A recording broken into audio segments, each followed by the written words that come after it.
बीत रहा है, इससे भारतीय जनता पार्टी को ये मतलब नहीं रह गया। और किस बात को लेकर ये सड़क पे निकले हुए हास्यास्पद है। ये सारे के सारे मुझे लगता है नेशनल स्कूल ऑफ ड्रामा से निकल के आए हैं। भाई हद करते हैं। एक मंच था, मंच पे एक मानसिक रूप से विक्षिप्त आदमी, वो चढ़ गया, उसके मुंह में जो आया अटपटांग उसने बोल दिया, उस पर तुरंत कार्रवाई हुई। वहां कोई किसी दल का नेता नहीं था। मुझे तो बहुत अच्छा लगेगा कहने में कि हाँ महागठबंधन के नेता थे, बिल्कुल नहीं थे। वो दोषी नहीं है, उनको क्यों दोषी करार दिया जा रहा है। नमस्कार, आप देख रहे हैं न्यूज़ 4 नेशन। मैं रंजीत कुमार। जन सुराज पार्टी के राष्ट्रीय अध्यक्ष उदय सिंह ने एक बार फिर मनीष वर्मा को लेकर बड़े सवाल खड़े किए और तेजस्वी यादव के बारे में कहा कि कभी तेजस्वी यादव के लोग कहते हैं कि हम बीजेपी की बी टीम है, बीजेपी कहती है कि आरजेडी की बी टीम है। पहले इन दोनों में कम्बिनेशन पहले स्थापित कर ले कि बी टीम कौन होगा।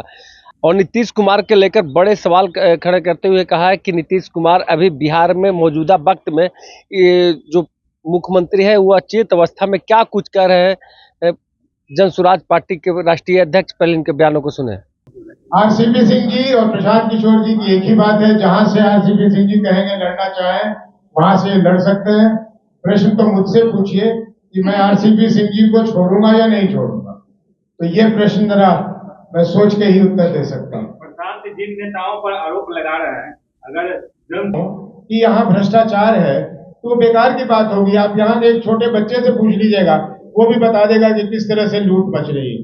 तो जिन्होंने लूटा है, जो लूट रहे हैं, जिन्होंने लोगों का हक मारकर वो पैसा का गबन किया है, उन पे तो एक्शन होना ही चाहिए, इसलिए अवश्य होगा।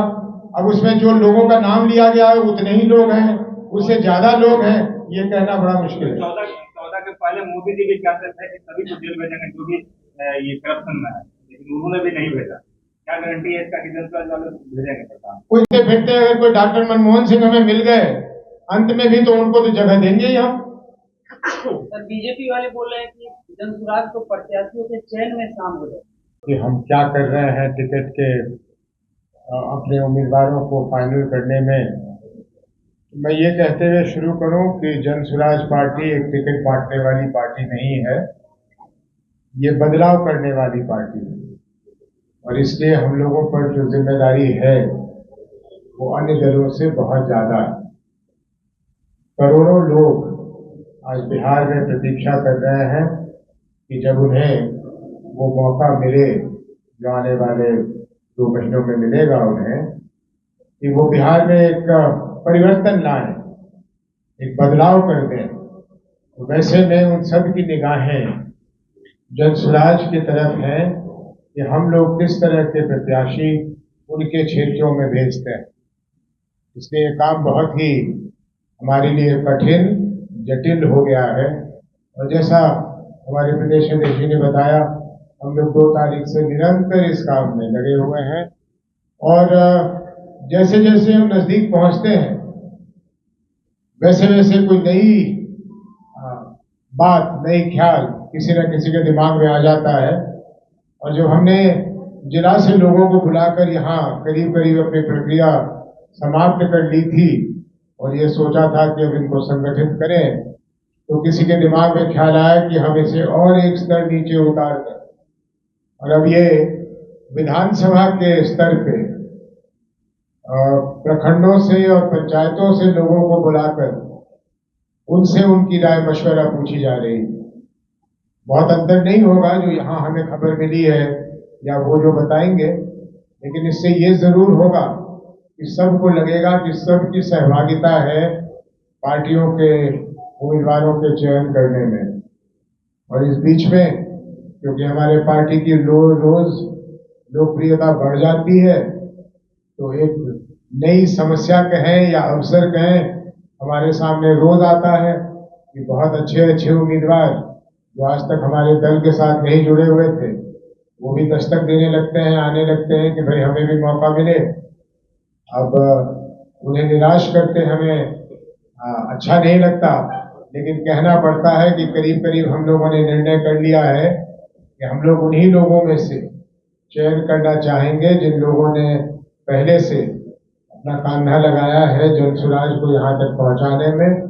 अपवाद के तौर पे हो सकता है कि एक आध जगह किसी ऐसे व्यक्ति को जिसको हम नजरअंदाज नहीं कर सकते हो, लेकिन ज्यादातर लोगों को हम अपने बीच में से ही चुनेंगे। ये मैं आप लोगों से वार्ता के समय एक अवसर मैं समझता हूँ है अपने लोगों को बतलाने का। ये तो जाहिर सी बात है कि एक विधानसभा से एक ही व्यक्ति को मौका मिलेगा चुनाव लड़ने का, लेकिन हम लोगों की नजर में जितने लोग हैं जिन्होंने आवेदन दिया है चुनाव लड़ने के लिए, जिन्होंने नहीं भी दिया, वो सारे के सारे शायद हमारे प्रत्याशियों से कहीं ज्यादा हमारे लिए महत्वपूर्ण है। क्योंकि जैसा मैं बहुत दिनों से कह रहा हूं, हमारी निगाह चुनाव के बाद के समय का है, उस पे है हमारा सारा निगाह भी सिर्फ चुनाव जीत जाने पर नहीं है। क्योंकि जिस बदलाव की हम लोग कल्पना कर रहे हैं, जिस बदलाव की भावना से बिहार के लोग हमारे साथ चल रहे हैं, वो बदलाव तभी पूरा हो सकता है जब एक बहुत सशक्त राजनीतिक दल, एक राजनीतिक संगठन खड़ा हो जाए। क्योंकि सरकार की नीतियों की आज भी कमी नहीं है। सरकार की नीतियों को, सरकार के मंशा को जमीन तक पहुंचाने के लिए, लोगों को उनका लाभ दिलाने के लिए ये आवश्यक होगा कि हमारे पास एक बहुत मजबूत संगठन हो। और इसी संदर्भ में मैं कहता हूं कि हमारे यहाँ से जो लड़ेंगे वो अच्छा है, लेकिन जो नहीं लड़ेंगे वो हमारे लिए उतने ही या उससे भी ज्यादा महत्वपूर्ण है। इस विषय पे मुझे इतना ही कहना था। आरसीपी, आप सब जानते हैं कि जनसुराज पार्टी और शायद बाकी पार्टियां भी चुनाव की सरगर्मियों के दौरान अपने अपने उम्मीदवारों के चयन में लगी हुई है। जनसुराज पार्टी इस मामले में अलग इसलिए है क्योंकि ये पहली बार है कि जनसुराज पार्टी बिहार में विधानसभा चुनाव एक पार्टी की तरह सारे 243 सीटों पर लड़ रही है। और इसीलिए भी हमारे यहाँ चुनाव की प्रक्रिया जनवरी के महीने से ही शुरू हो गई थी। आप सब जानते हैं कि जनवरी से ही हमने हर विधानसभा के लिए प्रत्याशियों का नामांकन दाखिल करना शुरू कर दिया था। उस दिशा में जो डेफिनेटिव निश्चित रूप से जो कदम लिया गया अभी वो था कि 2 अगस्त से 22 अगस्त तक चुनाव की पहली प्रक्रिया जनसुराज में शुरू हुई। ये हमारे चुनाव चयन प्रक्रिया का पहला चरण था। इसी बीच में हम सबको ये भी पता चल गया कि हमारी कमजोरियां कहां हैं और हमारी मजबूती कहां है।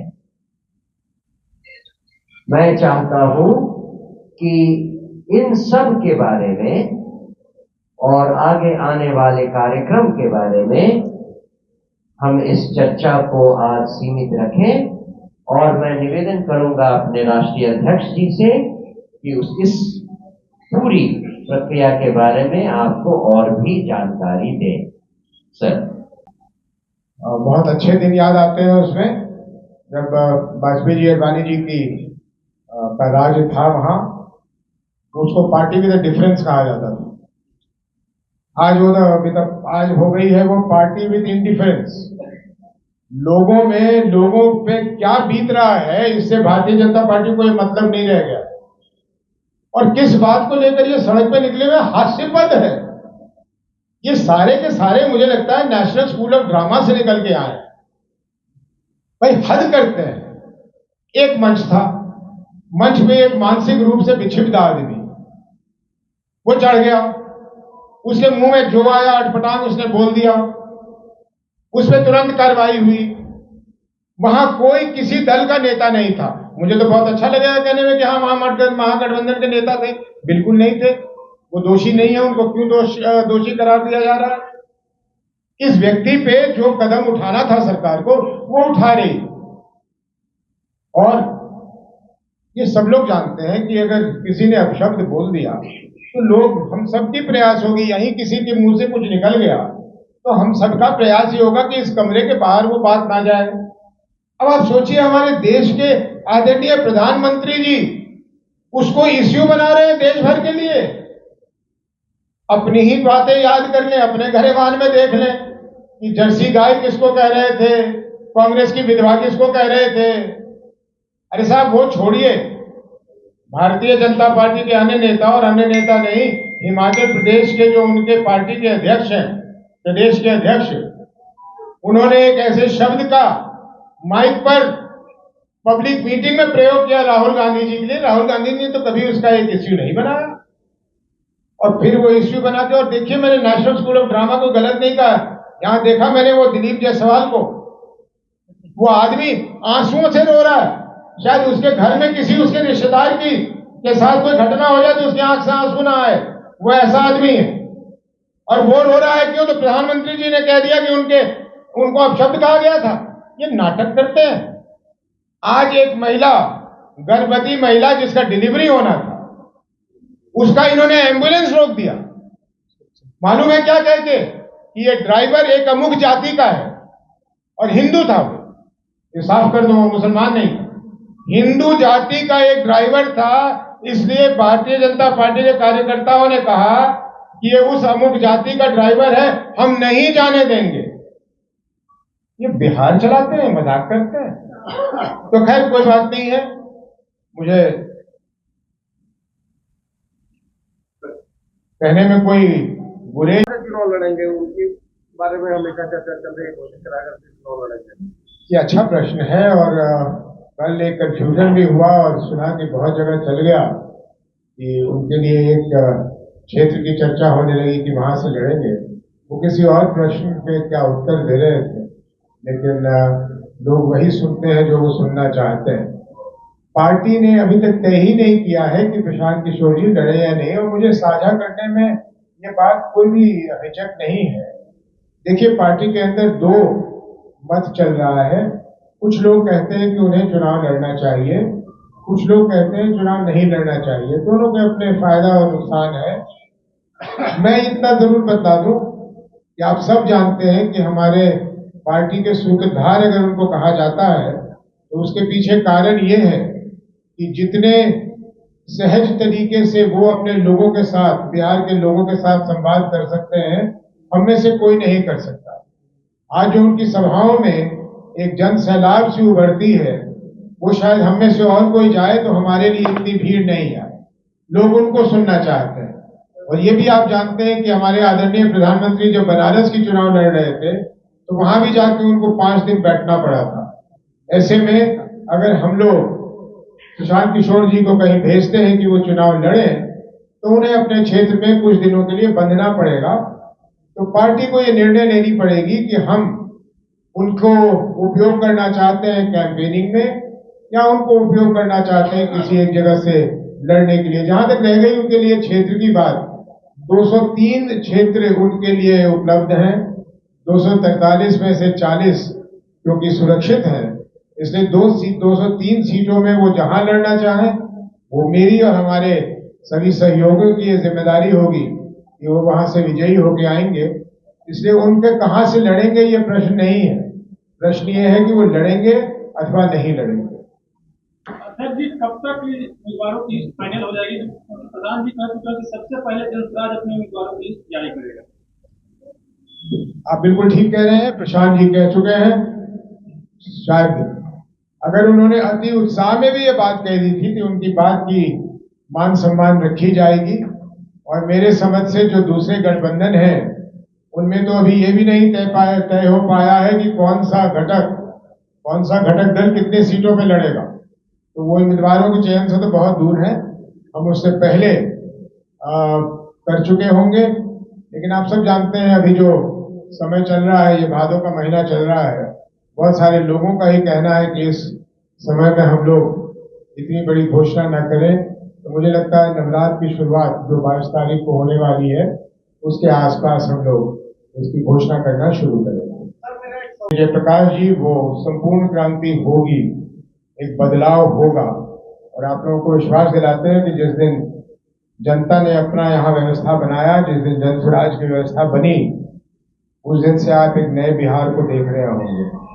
और कोई प्रश्न है भाई, कोई दुकानदार अपनी दुकान सजा के बैठा हो और उसके बगल एक ऐसी दुकान आके खुल जाए जो उसके सारे ग्राहकों को ले जाए, तो वो दुकानदार से आप पूछेंगे तो क्या जवाब देगा? भाई जवाब दे रहे तेजस्वी जी, मेरे ख्याल कोई गलत नहीं कर रहा है। सर, लगातार प्रत्याशियों की घोषणा करने में आप लोग देरी कर रहे हैं, क्या कर रहे हैं? क्या भगदड़ मच जाएगी, इसका डर है क्या? देखिए, आपके प्रश्न में ही कॉन्ट्रडिक्शन दिख रहा है। अगर भगदड़ मचनी होगी तो मैं आज अनाउंस करूं या चुनाव के एक दिन पहले अनाउंस करूं, भगदड़ तो मचेगी। तो भगदड़ से कैसे डरना हो? लेकिन तो दूसरा कारण मैंने दिया, वो शायद आपने ध्यान से नहीं सुना, कि हमारे पास अच्छे लोगों के बीच में से चुनने की जो परेशानी है। अगर हमारे पास 4 काले चोरों ने और एक साहूकार ने दिया होता तो हम तुरंत चुन लेते, लेकिन हमारे पास जितने लोगों ने आवेदन दिया है सब एक से एक है। तो उनका मूल्यांकन करना, लोगों से पूछना, उनकी लोकप्रियता के बारे में जानना, लोगों में कितनी स्वीकार्यता है उनकी, ये पहचानना, उसमें समय लग रहा है। लेकिन उस समय को हम बहाना। आपने सुना कि जन स्वराज पार्टी के प्रदेश अध्यक्ष ने भी अपनी बातों को रखा। अब देख रहे थे न्यूज़4 नेशन, तब तक के नमस्कार।